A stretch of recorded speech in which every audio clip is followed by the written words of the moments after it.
The warning siren screamed across the mining station as Dr. Hannah Kim ran through the metal corridors. Her heart pounded in her chest. Where was Mina? Her 12-year-old daughter had disappeared again, and today was the worst possible time. "Mina!" Hannah called out, her voice echoing off the walls. The girl was always curious about the strange creatures her parents studied, but this time was different. This time was dangerous. In the medical bay, something terrible waited on the examination table. The creature was massive, 20 feet long with black scales that looked like they could cut through steel. Its claws were longer than kitchen knives, and sharp spines ran down its back like a row of crystal daggers. The scientists called it a void stalker, the most feared predator in the galaxy. Commander Juno Park stood nearby with his weapon ready. His hand shook slightly as he watched the motionless beast. "Any changes, Dr. Lee?" he asked. Dr. Taewon Lee checked the machines connected to the creature. "Still unconscious, but something feels wrong. The readings are strange, like it's waiting for something." Everyone in the galaxy knew about void stalkers. They destroyed entire spaceships with their bare claws. They hunted in the darkness between stars. Whole fleets had vanished when these monsters appeared. This one had crashed into their asteroid field 3 days ago, badly wounded and barely alive. "We should have left it to die," muttered one of the guards. "Nothing good comes from keeping these things alive." That's when they heard a soft gasp from behind the medical equipment. All heads turned toward the sound. There, hidden behind a tall machine, stood little Mina Kim. Her dark eyes were wide with wonder as she stared at the sleeping predator. "Mina, no!" her mother shouted, but it was too late. The girl had always been drawn to hurt animals. At home, she rescued injured birds and helped lost cats. Now, seeing the bandages wrapped around the creature's wounds, she felt the same pull. Before anyone could stop her, she stepped forward and gently touched the beast's scaled arm. The moment her small hand made contact, the world exploded in silver light. The Void Stalker's massive eyes snapped open, glowing like twin stars. The light was so bright that everyone had to shield their eyes. Energy crackled through the air, making their hair stand up. All the machines in the room went crazy, beeping and flashing as power surged through them. But stranger still, neither the girl nor the monster seemed afraid. Mina felt a voice in her mind, soft and sad like wind through empty caves. The voice spoke without words, sharing feelings instead of sounds. She could feel the creature's pain, not just from its wounds, but from something much deeper. It was the pain of being alone for a very, very long time. "I am Valera," the voice whispered in her thoughts. "I have been waiting so long for someone like you." The adults in the room stumbled backward as the creature slowly lifted its great head. Its eyes, which should have been filled with hunger and rage, looked at Mina with something impossible, kindness. Everyone stay back. Commander Juno shouted, raising his weapon. It could attack at any moment. But Valera didn't move toward anyone else. She only looked at Mina, and the girl looked back without fear. Around them, the silver light began to fade, but something had changed forever. Mina could feel thoughts that weren't her own, emotions that belonged to this massive creature. "It's okay," Mina said softly, her hand still touching Valera's scales. "She's not going to hurt anyone. She's just lonely." Dr. Hannah Kim took a careful step forward. "Mina, honey, please move away from it slowly. Her name is Valera, Mom, and she's been alone in space for hundreds of years. She's not a monster. She's just scared and hurt, like the animals I help at home."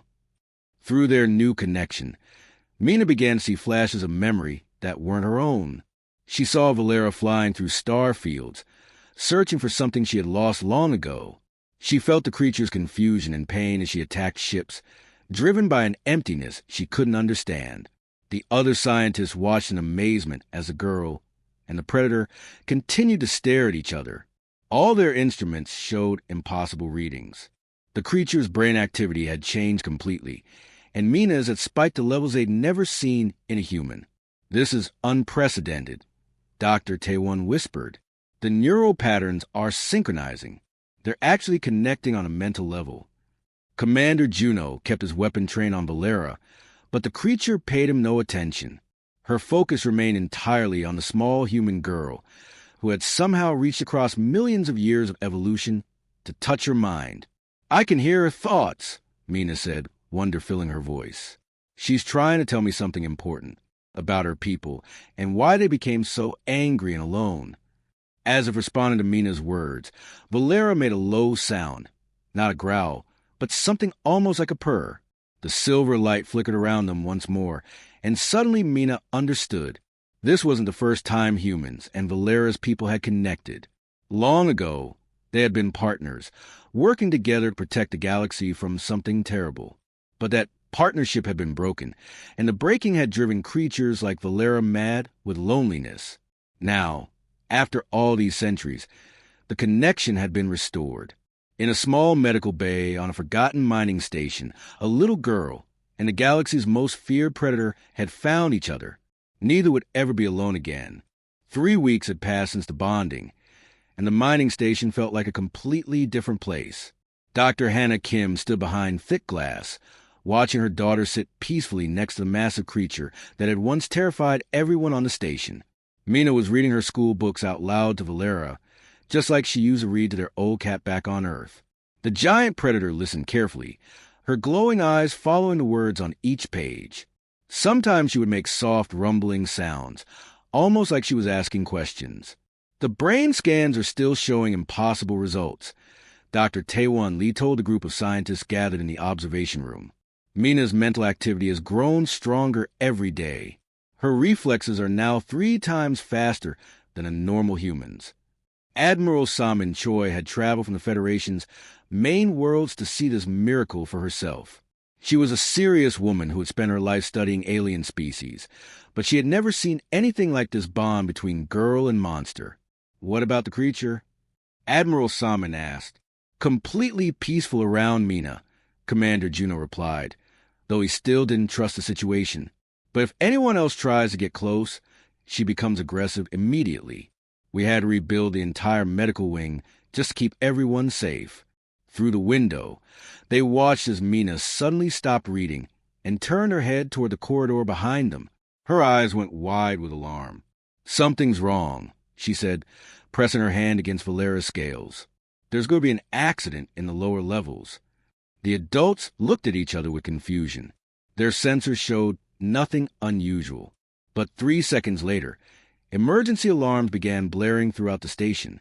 A power coupling had failed in the reactor room, exactly where Mina had sensed danger.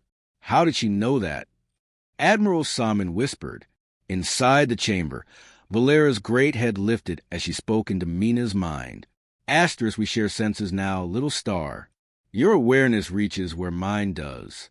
This is how my people once helped others stay safe. Asterisk." New memories flowed into Mina's thoughts. Not her own memories, but Valera's. She saw images of a time long ago when creatures like Valera worked alongside many different species across the galaxy. They had been guardians and protectors, using their incredible senses to warn of danger and their strength to fight off threats. "Mom," Mina called out, looking through the glass at her worried mother. "Valera isn't evil. Her people were helpers once. They protected everyone from bad things that came from far away." Dr. Hannah Kim felt tears in her eyes. Her little girl was changing, growing into something beyond human understanding. But she was still the same kind child who brought home hurt animals. What happened to them? Hannah asked through the intercom. Mina closed her eyes and let Valera's ancient memories wash over her. She saw flashes of a great war, of betrayal, of creatures like Valera being abandoned and driven away by the very people they had tried to protect. "They were lonely," Mina said sadly. "For thousands and thousands of years, they flew through space all by themselves. The loneliness made them sick in their minds. It made them angry and scared, so they started attacking ships instead of protecting them." The scientists in the observation room exchanged worried looks.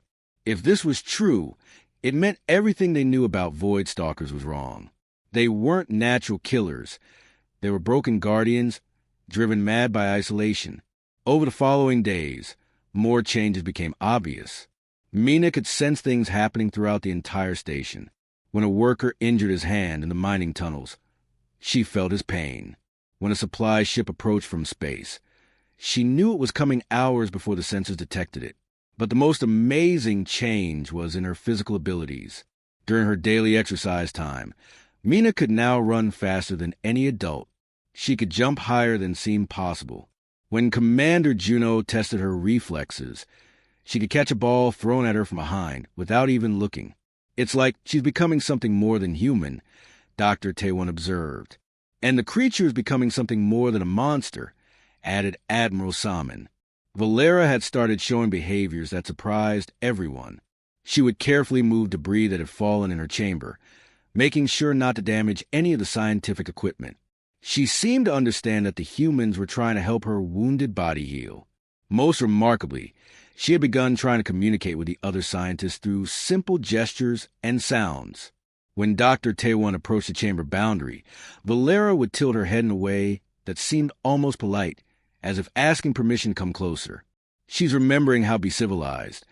Mina explained during one of her daily interviews with the research team.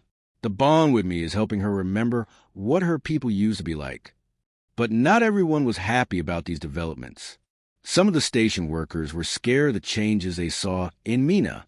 Others worried about what would happen if the Federation government decided the bond was too dangerous to continue. Late at night, when most of the station was asleep, Mina would sit with Valera and share the dreams that came through their connection. She saw glimpses of distant worlds, of other creatures like Valera still flying alone through the darkness between stars. They're all out there, Mina told her mother one evening. Hundreds of them, maybe thousands, all lonely, all hurting, all forgotten. What do they want? Hannah asked.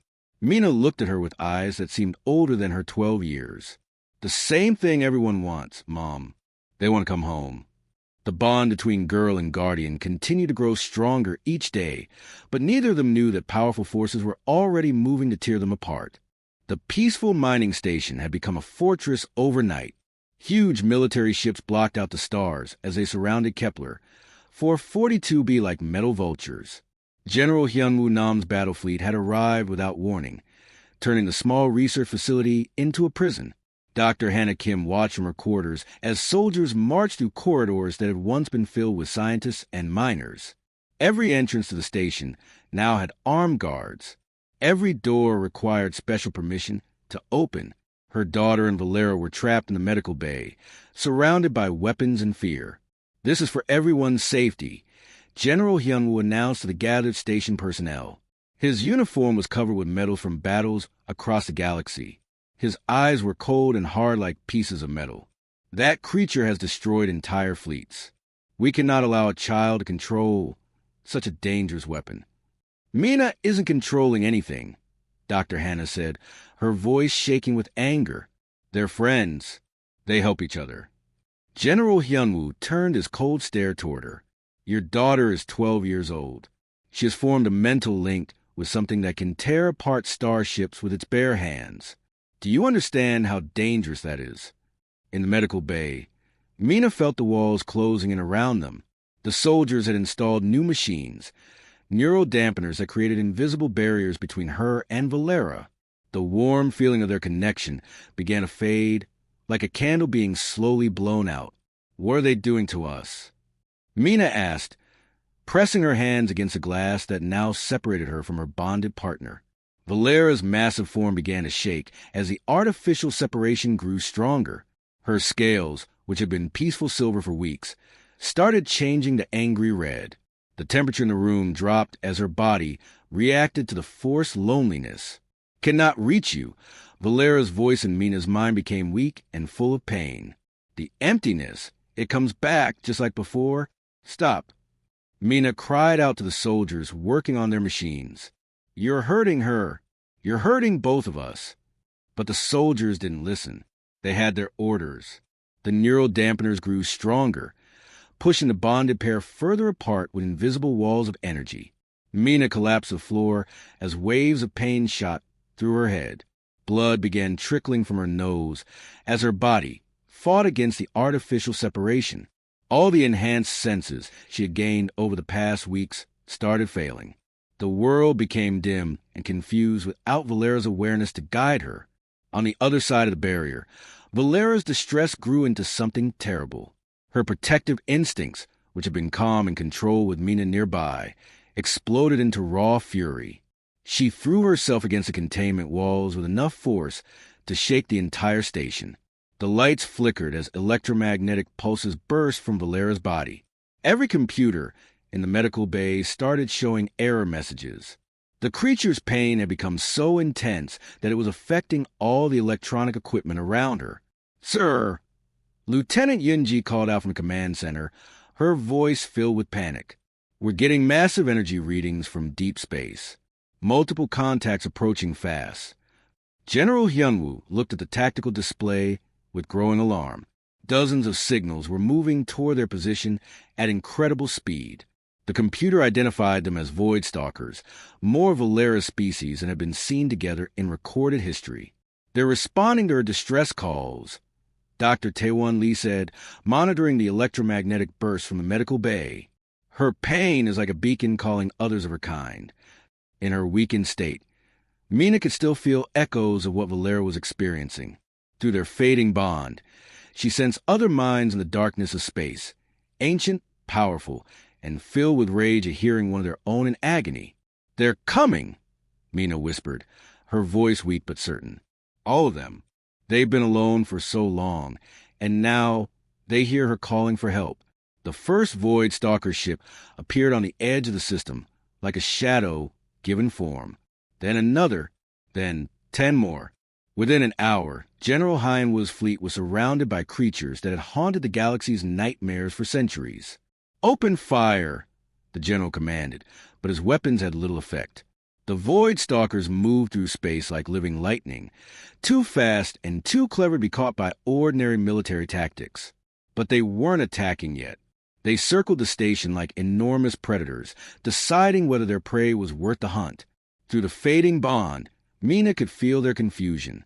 They had come expecting to rescue one of their own, but something was preventing them from sensing Valera clearly. The dampeners, Dr. Hannah realized with horror, they're not just separating Mina and Valera. They're hiding Valera from her own people. As the neural barriers grew even stronger, Valera's calls for help became more desperate. Her massive body thrashed against the containment walls with such force that cracks began appearing in the reinforced glass. The other Void Stalkers in space responded to her increasing panic by moving closer to the station. "Sir," Lieutenant Yunji reported with a trembling voice, "they're not attacking our ships. But if we continue with the separation procedure, I don't think that's going to last much longer." General Hyunwoo stared at the tactical display, watching dozens of the galaxy's most feared predators slowly tighten their circle around his fleet. In the medical bay below, a 12-year-old girl and her bonded partner suffered through a forced separation that was driving both of them toward madness. The general had come to contain a dangerous situation, but his actions were about to trigger the largest gathering of Void Stalkers in galactic history, and they were all very, very angry. The old mining tunnels beneath the station echoed with the sound of running footsteps. Dr. Hannah Kim held her daughter's hand tightly as they followed Jinwoo, the maintenance worker who knew these underground passages better than anyone else. "This way," Jinwoo whispered, his flashlight cutting through the darkness. "The old digging sites connect to the surface near the east side. We can hide there until this mess gets sorted out." Above them, the sounds of battle shook dust from the tunnel ceiling. General Heinwood's ships were fighting the Void Stalkers that had come to rescue Valera. Explosions echoed through the rock like distant thunder. Mina stumbled as they ran, her connection to Valera getting weaker with every step away from the medical bay. The forced separation was like having part of her soul torn away. Every breath hurt. Every heartbeat felt wrong. "I can't keep going," Mina gasped, falling to her knees on a rocky floor. "I need to go back to her. I need Valera." "Absolutely not," her mother said firmly, though it broke her heart to see her daughter suffering. "It's too dangerous up there. We have to keep you safe." But safety was just an illusion. Colonel Cumin's hunting squad had followed their heat signatures into the tunnels using advanced tracking equipment. Their voices echoed from somewhere behind them in the darkness. "Target located," came the radio chatter. "The girl is moving towards Section C7. intercept and capture. As they reached a place where 3 tunnels met, Mina suddenly stopped running. Her eyes went wide with an expression that looked far too old for a 12-year-old face. "Mom," she said in a strange, distant voice. I can see her memories. All of them. Through the fading bond, Mina's mind touched something incredible. Valera's ancient memories opened like a book, showing her the true history of the Void Stalkers. She saw them as they really were, not monsters, but guardians called the Nexari. In the visions flowing through her mind, Mina watched civilizations that had existed millions of years ago. The Nexari had worked with many different species, each bonded pair protecting entire star systems from dangers that came from the empty spaces between galaxies. "They were heroes once," Mina whispered, tears streaming down her face. Each Nexari had a bonded partner from another species. Together they kept everyone safe from something terrible, something called the Void Devourers. The memories showed her creatures of pure darkness that ate entire planets, consuming not just matter, but life itself. The Nexari and their bonded partners have been the galaxy's only defense against these horrors from outside reality. But then came the betrayal. Mina saw flashes of the terrible day when fear overcame gratitude. The very civilizations the Nexari protected began to see them as threats instead of guardians. Jealousy and paranoia poisoned the ancient alliance. "They turned on them," Mina said, her voice filled with horror. All the species they protected worked together to attack the Nexari. They used special weapons designed to break the bonds and cause maximum pain. Jinwa's radio crackled with emergency broadcasts from the surface. Multiple dimensional rifts opening throughout the system. Admiral Salmon's panicked voice filled the tunnel. Unknown contacts emerging. They're not showing up on any of our sensors. Far above them in the darkness of space, tears in reality itself began to widen. The Void Devourers, drawn by the psychic chaos created when bonds were violently broken, sensed an opportunity they hadn't had for millions of years. Mina felt Valera's absolute terror through their weakening connection. Her bonded partner recognized the signs that the Nexari's ancient enemy was returning. The desperate calls Valera had been sending weren't cries for rescue. They were warnings trying to alert her scattered people about the approaching doom. The Nexari went insane from loneliness, Mina explained to her mother and Jinwoo. Being alone for millions of years broke their minds.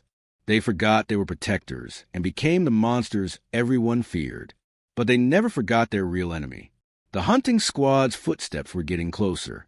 Colonel Cumin's voice echoed to the tunnels. "Surrender the girl now and no one gets hurt. She's Federation property."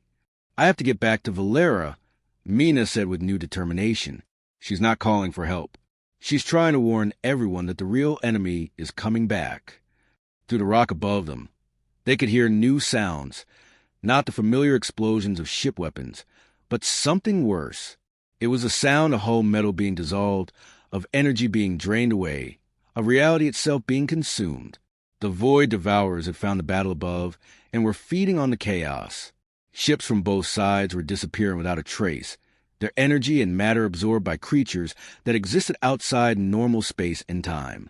"We have to restore the bonds," Mina said, her small voice filled with ancient wisdom that came from Valera's memories. "It's the only way to fight them. The Nexari can't face the Devourers alone. They need partners again." Behind them, the sound of Colonel Cumin's squad grew louder. Above them, reality itself was being eaten away by horrors from beyond the universe.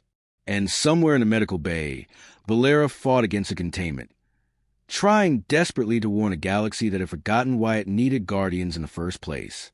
The hunt for a little girl and her bonded partner had awakened the galaxy's oldest nightmare. And only by remembering what they had once been together could anyone hope to survive what was coming. The surface of Kepler, 442b looked like the end of the world. Ships from General Heinwood's fleet were being torn apart by creatures made of living darkness. The Void Devourers had emerged from their dimensional rifts, and normal weapons could do nothing against them. All guns are useless. Captain Sunho shouted over the radio from his dying ship. "They're eating our energy blasts and getting bigger." The creatures moved through space like black holes with tentacles, dissolving everything they touched. Metal turned to dust. Energy became food. Even the light from the stars seemed dimmer, when these monsters were near. In the chaos of the battle, Mina had broken free from the evacuation shuttles. She ran through the damaged corridors of the research station, ignoring the emergency alarms and falling debris. She had to reach Valera before it was too late. The medical bay was a disaster zone.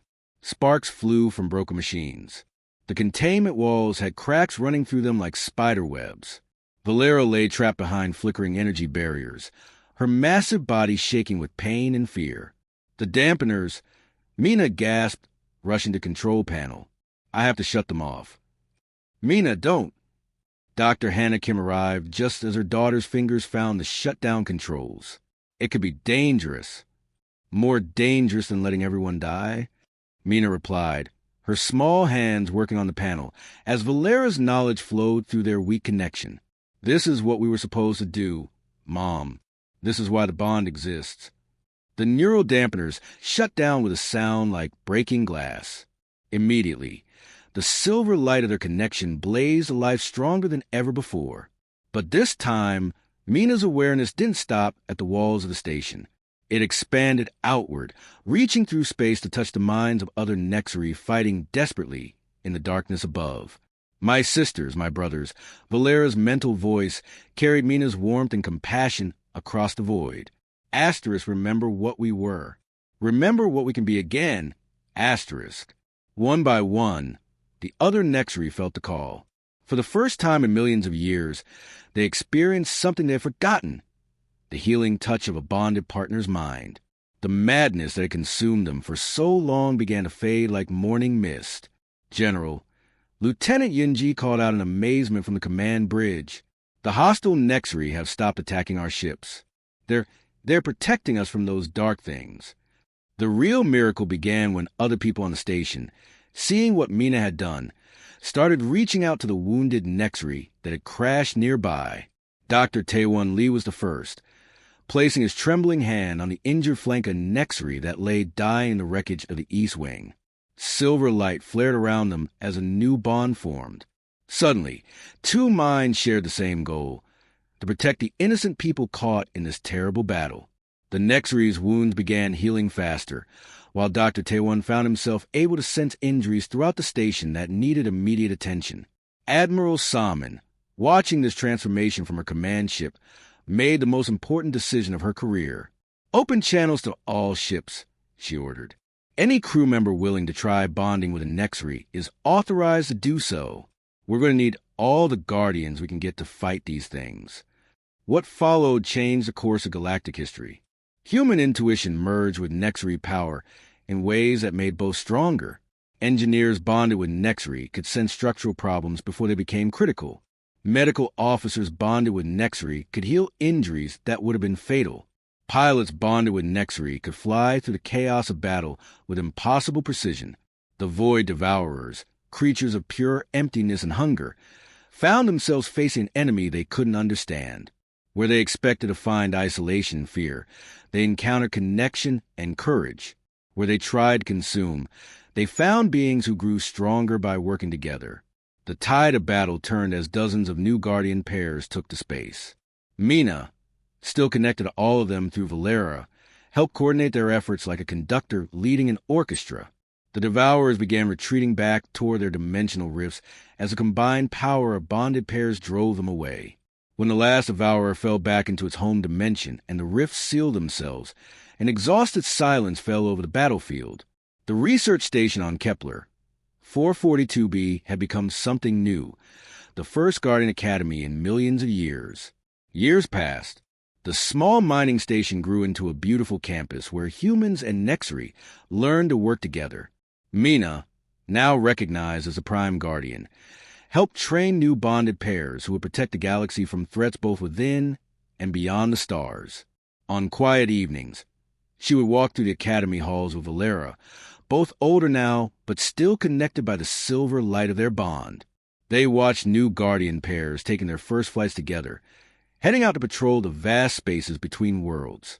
In the deepest parts of space, where the light of stars grew dim, the Nexari flew their eternal watch.